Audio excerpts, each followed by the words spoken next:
Good morning. I am happy to see you guys this morning. Hopefully you are having a good day. I think the weather's supposed to cooperate and actually have a spring/summer kind of day. So get out there, enjoy the sunshine while you can. Make sure that you're helping out around the house as much as you can. Today we got a big day going on in my house. I think we're going to be starting on putting a roof on our deck, so looking forward to that. But I'm also looking forward to talking to you today about day 2 of our daily devotional here, love/hate. Okay, dealing with how the fact is that we just love to hate as a culture, and how we as Christians need to do something a little different. But another fact that is really prevalent and you can't get away from is that conflict is inevitable. You are going to have conflict in friendships and relationships with other people.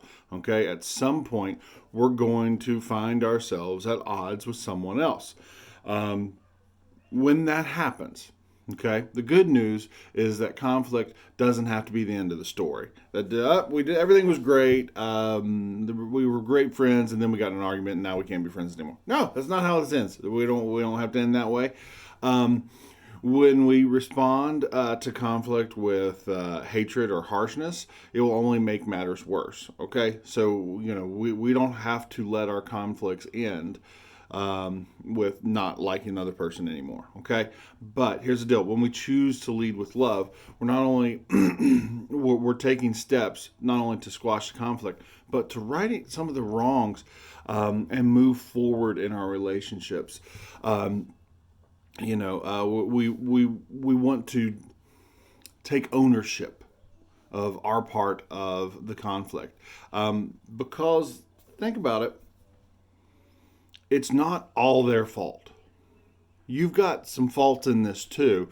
I don't know what's going on. There are situations where sometimes it is all their fault, and there's other things. But generally speaking, okay, we've got some fault in this as well, and we need to take ownership and say, yeah, okay. We show up and say, hey, yeah, I said some things that I really am not proud of.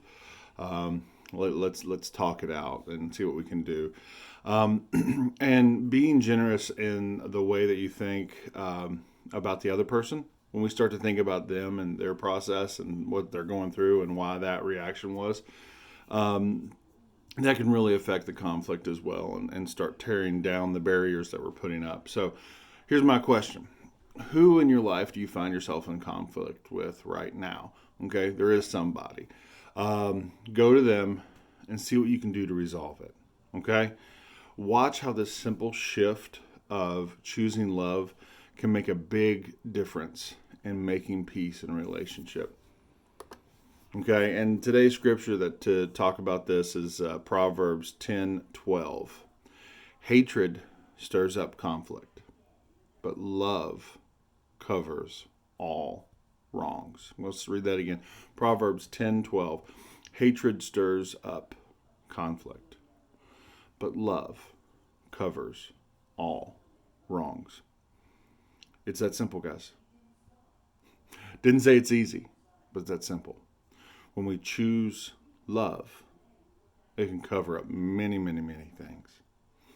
But when we choose hatred, it just makes more conflict, makes things harder, makes it worse. So I challenge you. Find that person you're struggling with conflict. Choose to love and see the difference that it makes.